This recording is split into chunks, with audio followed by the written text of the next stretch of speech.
The upcoming clash between Devon Larratt and the Russian giant Vitaly Laletin is shaping up to be one of the most demanding matches of the year. After recently facing each other with the left arm, Larratt acknowledges the magnitude of the challenge ahead. So much respect for Vitaly. He's really good. You know, a lot of times I talk a bunch of shit and but I'm not really feeling that. Like, the guy's really good and he's really cool and I really like him. Just from an athletic perspective, the challenge of fighting him is just so appealing to me. He's probably my most difficult, like, foreseeably winnable match. There's Levon, but Levon is really a big ask.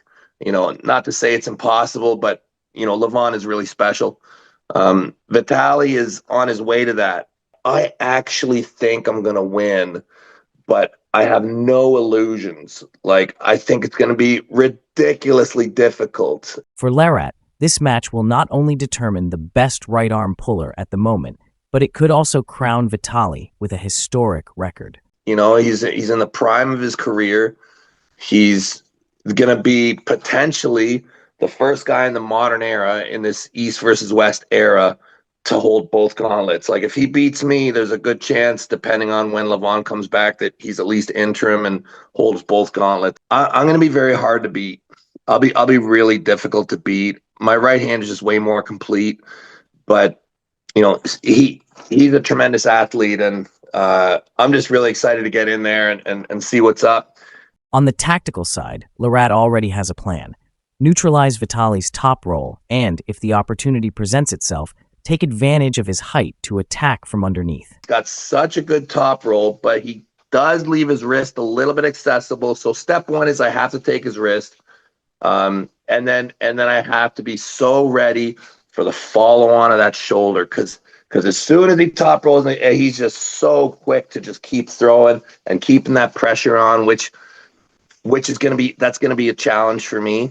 It's not like I just take the hand and the match is over.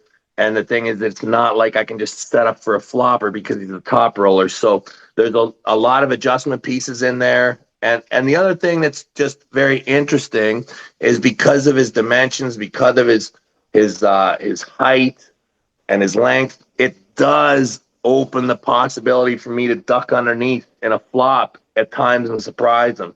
Aware of the difficulty, Devon has decided to set aside other commitments in order to focus his preparation exclusively on this match.